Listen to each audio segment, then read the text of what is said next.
Bonjour à tous, je me présente Adélaïde Mulfinger et je vais vous exposer mon étude qui porte sur la prise en charge audioprothétique des malentendants appareillés travaillant en milieu bruyant et notamment sur l'application des recommandations de réglage issues des travaux de mémoire effectués précédemment à la faculté de pharmacie de Nancy.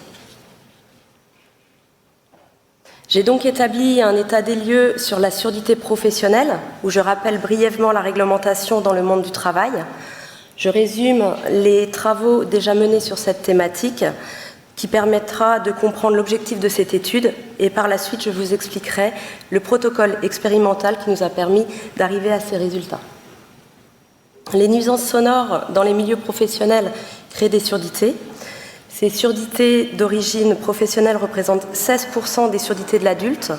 On compte environ 800 cas par an et elles se placent au 4e rang des maladies professionnelles. C'est donc un réel problème de santé publique. Une législation a donc été mise en place à partir de 2006. Pour rappel, le niveau d'exposition sonore ne doit pas dépasser 80 dBA sur 8 heures. Il existe 3 seuils d'action pour prévenir les risques de surdité.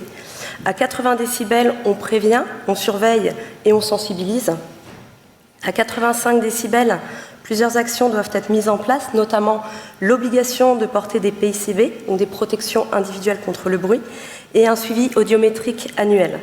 Et à partir de 87 dBA, valeur prise au fond du conduit avec des PICB, l'activité doit être stoppée. Plusieurs travaux ont déjà été menés pour participer à l'avancée de notre réflexion. Je me suis donc inspirée de 2 d'entre eux, celui de Justine Gérard en 2017, qui a dressé un inventaire sur les besoins des salariés malentendants, ce qui a permis de montrer que l'enjeu de l'appareillage était multiple. Les salariés doivent se protéger du bruit et en même temps percevoir efficacement les signaux auditifs de danger tout en étant capables de communiquer avec leurs collègues pour assurer leur propre sécurité sur un chantier. Ensuite, en 2019, Jean-Damien Claus a axé ses recherches sur l'atténuation passive apportée par les embouts des aides auditives en milieu bruyant, en testant différentes formes et différentes tailles des vents avec 3 niveaux d'exposition sonore, ce qui a abouti à ce tableau de recommandations. Et sur l'atténuation active, en testant des programmes différents afin de déterminer un programme spécifique pour le travail. Cela a conduit à 2 autres tableaux de recommandations en fonction du type d'exposition, basse ou haute fréquence. Ce qu'il faut en retenir, c'est qu'avec un embout sur mesure, étanche, sans évent, et avec un programme spécifique où les MPO sont bridés au maximum des possibilités du fabricant, on respecte la valeur limite d'exposition à 87 dBA au fond du conduit auditif avec un niveau d'exposition quotidien sur 8 heures de 94 dBA au niveau de la tête. Ces travaux ont été effectués sur une tête artificielle Kemar, c'est pourquoi il fallait complémenter ces résultats en situation réelle. De ces états des lieux concernant la surdité professionnelle qui est un problème majeur et la réglementation basée sur le port des PICB, qu'en est-il des personnes malentendantes appareillées? Doivent-elles enlever leurs aides auditives et porter des protections au risque de réduire leur compréhension? Le postulat est donc le suivant, une aide auditive peut-elle être utilisée à des fins de PICB? Cette étude consiste donc à apporter une réponse plus claire aux solutions qui peuvent être apportées. L'objectif est de mesurer, grâce à la méthode in vivo, les niveaux d'intensité sonore à la sortie des aides auditives dans différentes situations sonores pour vérifier si elles peuvent agir comme des protecteurs actifs contre le bruit et si elles permettent une meilleure compréhension et une meilleure perception des signaux d'alerte en cas de danger. En se basant sur les études antérieures, nous avons mis en place un protocole expérimental avec un seul sujet pour des raisons pratiques. D'abord à cause de l'épidémie de Covid, qui nous interdisait ou nous limitait les accès dans les milieux professionnels. Et dernière raison, qui n'était pas des moindres, cela permettait d'éviter d'inclure les paramètres différents entre chaque individu, comme le type de surdité, la forme du conduit auditif qui aurait pu gêner dans la comparaison des résultats.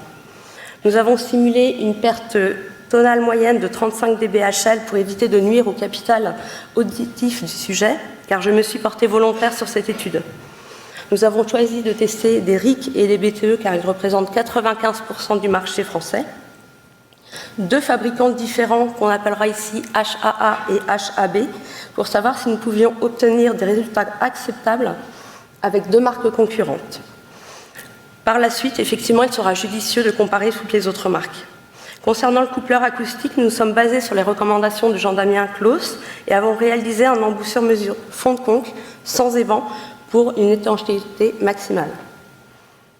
Excusez-moi, je suis un peu... Pour comparer plus de paramètres, l'oreille droite est équipée d'un embout en silicone souple et la gauche en acrylique dur. Nous avons créé 4 programmes différents pour tester l'impact des algorithmes de traitement du signal dans l'atténuation et la protection des bruits. Seul point commun, la méthodologie NAL-NL2. Pour P1, les réglages des algorithmes du traitement du signal étaient ceux par défaut du fabricant. La spécificité de P2 est que les MPO étaient bridés à 85 dB, sauf sur la bande fréquentielle du radar de recul, qui sera étudié pour l'audibilité. Les programmes 3 et 4, les MPO étaient bridés au maximum des capacités de l'appareil vers 85 dB, et pour P4, c'était le plus protecteur car on a ajouté les réducteurs de bruit. Nous verrons quels vont être leurs impacts sur l'audibilité, l'intelligibilité et la protection. Les équipements testés ont été munis de sons Sonomax, comme on peut voir sur la photo de droite, directement intégrés dans les embouts pour éviter les erreurs d'insertion lors des mesures. Ensuite, un système de mesure sur la photo de gauche avec 2 microphones venait s'insérer dans la sonde reliée à l'embout. Un microphone extérieur qui capte le niveau d'exposition sonore au niveau de l'entrée du conduit auditif et le microphone interne qui capte le niveau sonore à la sortie de l'aide auditive dans le conduit. Le tout relié à un enregistreur pour pouvoir analyser les résultats obtenus. Donc nous avons débuté notre protocole à l'INRS avant d'aller mesurer les niveaux d'exposition au bruit sur le terrain, pour mesurer la fonction de transfert de l'oreille du sujet et mesurer l'effet protecteur des aides auditives éteintes et allumées. Ces mesures devaient se faire dans une salle réverbérante pour avoir un champ diffus et connaître parfaitement le niveau sonore qui entre dans les aides auditives. Nous en avons profité pour faire nos tests d'audibilité et d'intelligibilité. La suite de notre protocole s'est poursuivie en situation réelle sur 2 sites, dans une fonderie et dans un garage automobile avec de la carrosserie, où nous avons fait plus de 9 heures d'enregistrement. Pour analyser nos résultats, il fallait déjà calculer la fonction de transfert de l'oreille du sujet pour permettre de ramener le niveau d'exposition sonore en sortie d'aide auditive à l'extérieur, puisque la législation indique que les niveaux sonores d'exposition au niveau de l'épaule ou de la tête. On remarque qu'elle n'est pas négligeable car il existe 2 pics de résonance, un vers 600 Hz qui correspond à la sonde Sonomax et un vers 2500 Hz qui correspond à la cavité du conduit auditif. Pour obtenir les niveaux d'exposition sonore sur ce graphique, nous avons pris en compte la correction du gain d'insertion du sujet, ce qui permet d'obtenir un niveau d'exposition ramené en champ libre, comme si la mesure avait été prise au niveau de l'épaule du sujet. Pour calculer l'effet protecteur des aides auditives, nous les avons éteintes et mesuré l'efficacité des embouts.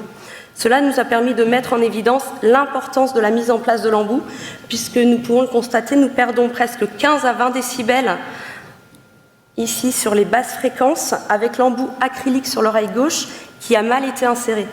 En ce qui concerne les autres embouts, l'étanchéité est bonne car on arrive à atténuer 20 décibels sur les basses fréquences et 30 décibels sur les hautes fréquences. L'embout a donc un rôle vraiment essentiel dans la protection. D'ailleurs, on retrouve les résultats d'atténuation sonore non satisfaisants de HAA sur oreille gauche, puisque nous avons poursuivi nos mesures dans la foulée. Donc voici le graphique qui illustre l'atténuation.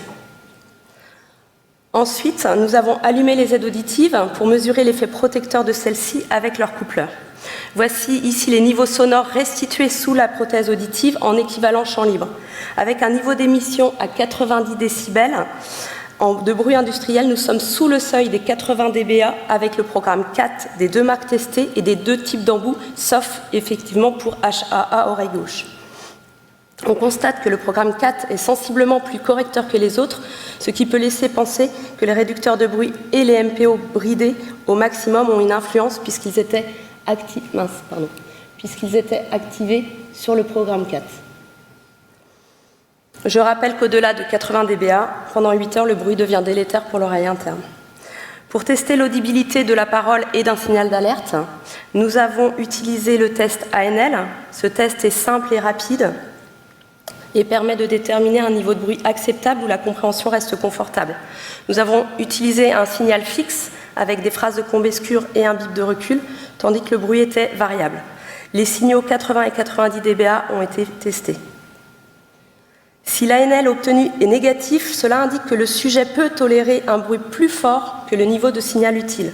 Pour les résultats d'intelligibilité, on peut avoir jusqu'à 2 décibels de bruit en plus du niveau de parole et la compréhension reste encore confortable. Les résultats sont légèrement moins bons avec les appareils HAB, mais restent néanmoins acceptables. En ce qui concerne les programmes, il n'y a pas de différence significative.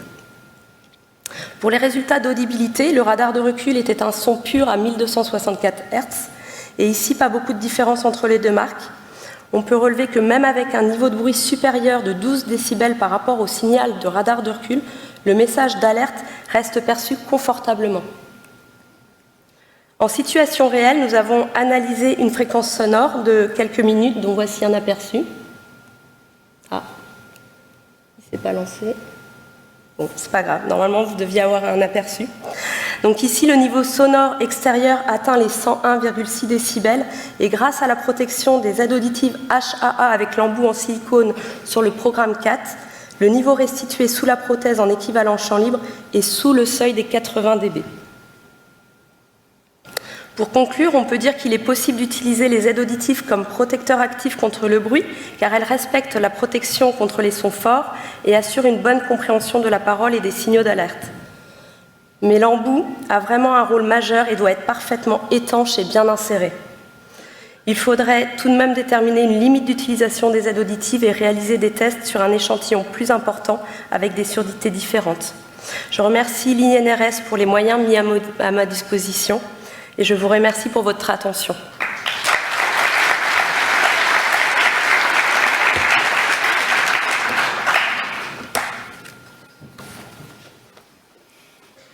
Merci beaucoup pour cette belle présentation.